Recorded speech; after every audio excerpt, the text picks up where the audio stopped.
Imagine a vault filled with priceless royal jewels, ancient crowns, and mythical relics once kissed by coronation light.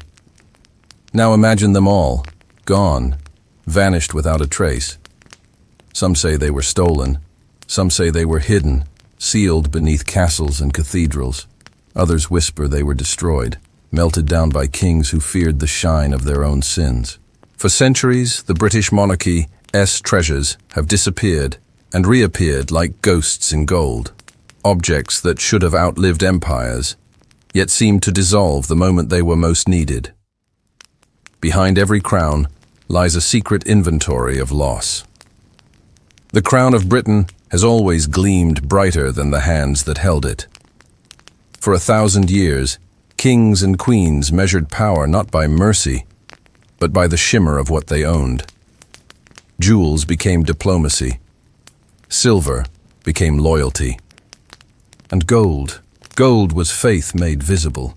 Yet for every treasure displayed, another was hidden, swallowed by vaults, by the sea, or by fear itself. If you walk through the Tower of London at dusk, you might feel it, a hum beneath the stones, as if the walls remember the weight of things they once guarded. Crowns, orbs, scepters, symbols of divine rule forged by mortal greed. The first inventory of royal treasures filled 50 pages. The last, centuries later, contained more absences than entries. Somewhere between those lists, England lost more than metal. It lost memory. It lost meaning.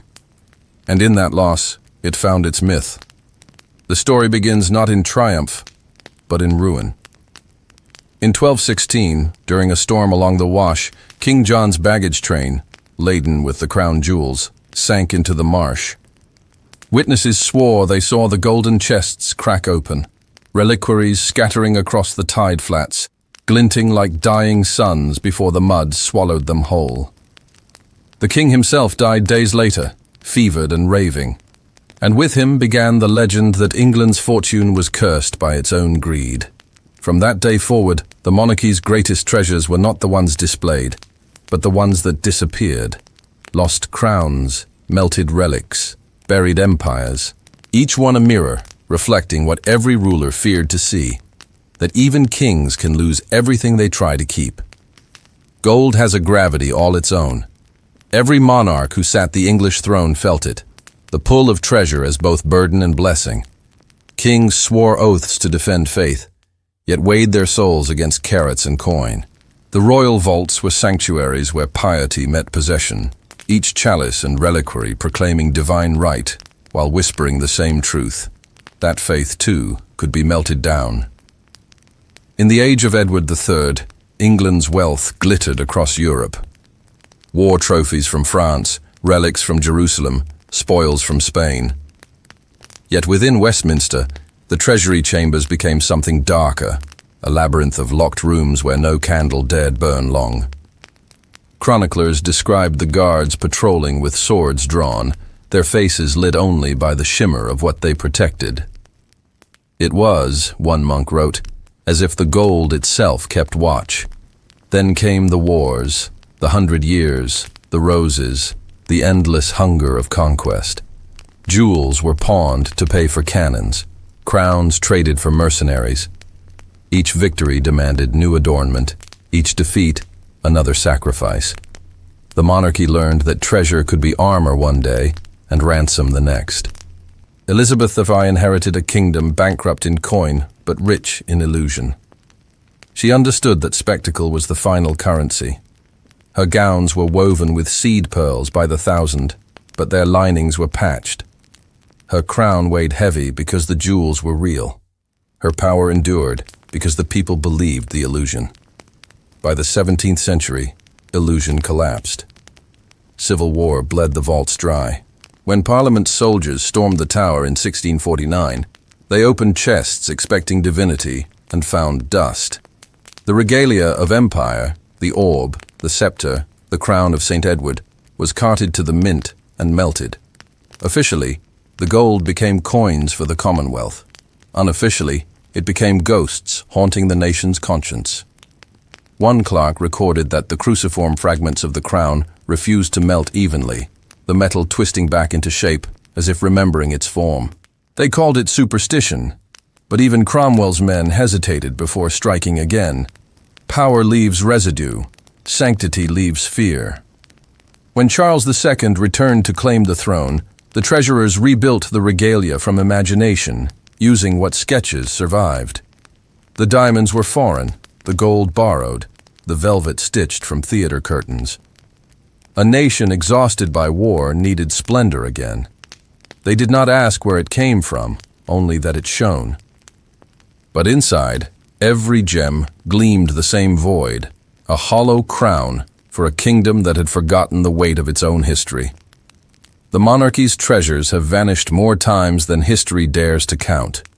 Some disappeared in battle, some in storms, others in silence so complete that the absence itself became myth. But the greatest losses were not stolen. They were surrendered, swallowed by time, pride, and secrecy. Long before the modern crown jewels gleamed behind bulletproof glass, the regalia lived underground. Beneath Westminster and Windsor stretched a network of vaults built not for show, but for fear. Thick-walled caverns lined with cedar and iron, their corridors twisting like veins beneath the heart of the realm. Every monarch added another chamber. Every war left it emptier. During the Wars of the Roses, desperate nobles hid their estates in coffers buried across the countryside. Whole fortunes were lowered into wells and forgotten when their owners lost their heads. Farmers still unearth coins stamped with kings whose names the soil mispronounced. One legend tells of Henry VI's supporters fleeing north with a wagon of plate and jewels, vanishing into Sherwood's woods without trace. The treasure was said to glow beneath the forest floor on moonless nights. A fairy tale, perhaps, but every myth begins with something buried. Centuries later, Henry VIII turned hoarding into statecraft. The dissolution of the monasteries stripped the altars bare. Chalices, reliquaries, candlesticks, all melted into bullion for the king's wars and palaces. What could not be carried was hidden in sealed vaults beneath the tower, guarded by men who were executed before they could speak of what they saw. Some said that even Henry feared the sound of his own treasure shifting in the dark, as if the saint's bones still protested. But loss never sleeps long. In 1649, after Charles III was beheaded, Parliament catalogued the royal possessions: 9,787 ounces of gold, 29,000 of silver, and countless stones. 2 years later, half were missing. Some claimed they were smuggled to France, others that officials melted them secretly for personal gain. The ledgers grew inconsistent, columns of numbers scratched out, entries replaced with single words, dispersed, vanished, unknown. When the monarchy was restored, the missing items were quietly rewritten as destroyed during the war. A convenient amnesia, repeated each century since. But clues lingered. In 1912, tunnel workers beneath the tower found fragments of gilded metal fused to timber, scorched yet unmistakably worked by royal smiths. They were catalogued, then locked away again. Even the rediscovery was buried. The monarchy learned a lesson then, that secrecy preserves as surely as burial. Every vault built afterward became both museum and tomb. To guard a treasure in Britain is to hide it from memory itself. And perhaps that is why so many of the crown's riches are still missing, not because they were stolen, but because their silence became part of the ritual of power. In the kingdom of gold, forgetting is a form of worship. When the British Empire expanded, it did so with both sword and shovel. Armies conquered nations. Collectors conquered their memories. What could not be ruled was removed, boxed, shipped, catalogued, renamed. Treasure became proof of dominion, each gem a continent condensed into sparkle. And behind every glittering display stood the shadow of the thief who called himself historian. From India came diamonds the size of thumbs, taken as indemnity from princes who had lost their kingdoms. The Koh-i-Noor, once called the Mountain of Light, was paraded through Calcutta on a velvet cushion before crossing the sea to England. It arrived dull, scarred by centuries of hands that had passed it from conqueror to conqueror.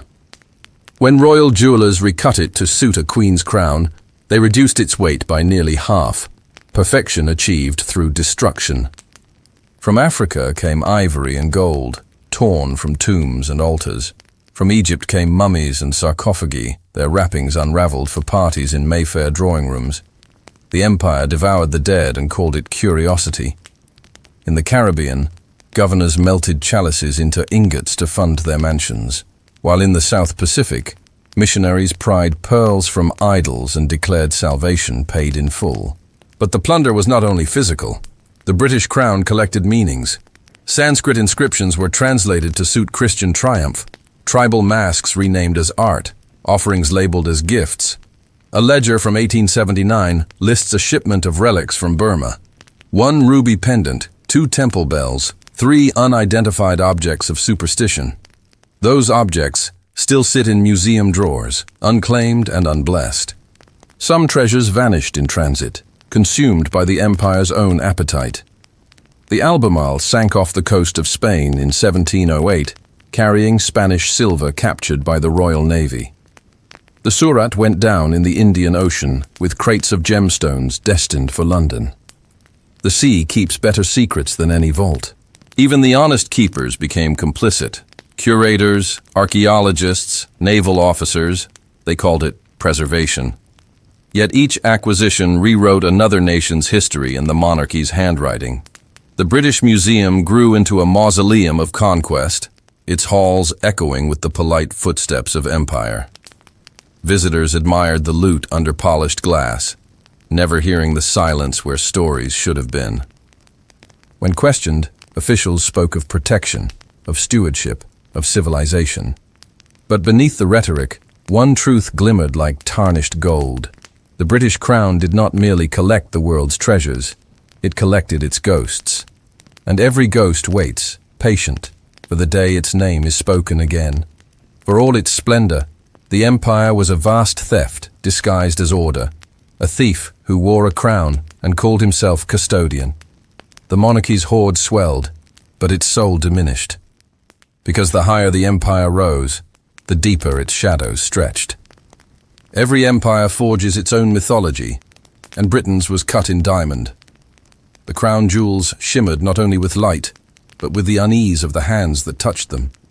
For centuries, whispers followed certain stones, rumors of bloodlines broken, of luck turned sour, of power bought at a price never fully paid. Among them, none carried a darker legend than the Koh-i-Noor. Taken from India's fallen Maharaja Duleep Singh, the diamond arrived in England as tribute, though the boy who surrendered it was barely 12. When Queen Victoria wore it for the first time, witnesses claimed she looked paler than usual, her gaze distant. Perhaps it was the weight, perhaps the guilt. Within months, her husband, Prince Albert, fell ill. The newspapers called it coincidence. The Hindustan papers called it justice. To this day, no male monarch has dared to wear it. The stone's curse, they say, claims men who place it on their brow. Then there was the Black Prince's ruby. No ruby at all, but a blood-red spinel, once pried from the corpse of a Moorish prince in 14th century Spain. It survived Agincourt, the Great Fire, and the Blitz, as if it thrived on catastrophe.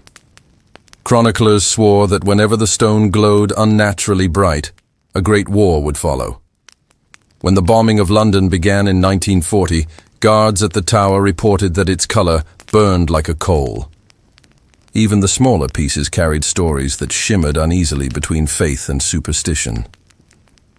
The Stuart sapphire, said to have wept dew when the Jacobite line was broken. The imperial state crown's pearl drops, once belonging to Catherine de' Medici, rumored to have been stolen from her funeral shroud. Each gem was a reliquary of someone else's grief. The royal jewelers dismissed the tales as nonsense, yet they polished the stones with nervous hands. Servants whispered prayers before locking the vaults. When the regalia was moved during wartime, it traveled under cover of darkness, hidden inside biscuit tins and woolen sacks. No one wished to tempt coincidence. Curators still debate whether the curses are true or simply colonial guilt made tangible. But superstition, like treasure, endures because it answers what reason cannot. The jewels remind Britain that wealth is never innocent. that beauty can be forged from theft, and that history, when compressed into a gem, still bleeds. To look at the crown today is to see light refracted through centuries of conquest. The stones sparkle obediently beneath the glass, but their reflections are restless. For every coronation they have witnessed, they have also remembered a funeral, and in their shimmer hides a question the monarchy cannot silence. Who truly is crowned when the treasure itself mourns? History keeps an account book, and Britain's margins are written in gold that no longer exists. For centuries, the monarchy measured stability by its bullion reserves, yet the record of that wealth is a tale of vanishing, of shipments lost, of treasure melted into memory. When coins changed kings, when empires shifted like tides, the gold itself seemed to choose when to appear and when to disappear. The first great vanishing came during the reign of Charles III. Facing rebellion, the king ordered the royal reserves moved to Oxford for safekeeping. The convoy never arrived. Somewhere along the old Roman road, wagons loaded with coin and plate vanished into the woods. Search parties found only a single wheel and a trail of hoofprints that ended abruptly in marsh. Parliament called it theft. The faithful called it omen. Later centuries inherited the pattern. In 1707, the royal merchant, carrying an immense cargo of Spanish bullion captured in war, sank off the Scilly Isles. The loss was so vast that merchants called it the end of England's luck. Divers still hunt the wreck. Its cargo, valued in billions today, remains somewhere beneath the Atlantic swell, guarded by salt and time. During the Second World War, as bombs fell over London, the monarchy once again buried its wealth. Deep tunnels under the Bank of England became catacombs of gold, guarded by soldiers who never learned what they protected. Each bar was numbered, each entry written in triplicate. And yet, when the ledgers were reconciled after the war, entire columns were missing. The officials said clerical error. Whisperers said otherwise. In chaos, gold moves quietly. But the strangest disappearance came not from theft or sinking ships, but from secrecy itself. In 1967, a journalist uncovered evidence that certain royal artifacts, coins minted for coronations, commemorative medallions, bullion from colonial treasuries, had been quietly sold abroad to fund emergency expenses. The palace denied it. Still, photographs surfaced. A bar stamped with the royal cipher resting in a Swiss vault. Then the story disappeared, along with its author's column. Gold has no loyalty. It serves whoever holds it. Monarchs called it eternal, yet every empire proves it is as mortal as flesh. When melted, the same metal that adorned crowns becomes teeth, watches, bullets. It changes owners, but never nature. That is its blasphemy, and its genius. Today, the bank's underground chambers hold more bullion than any vault on earth. Yet no one can say precisely how much belongs to the crown. Perhaps some of it lies at the bottom of the sea. Perhaps some circulates as rings and circuits. Perhaps none of it was ever real beyond belief. Because in Britain, gold was never merely wealth. It was faith hammered into form, and faith, once lost, weighs more than any treasure. Step into any royal gallery today, and you'll see treasure arranged like confession.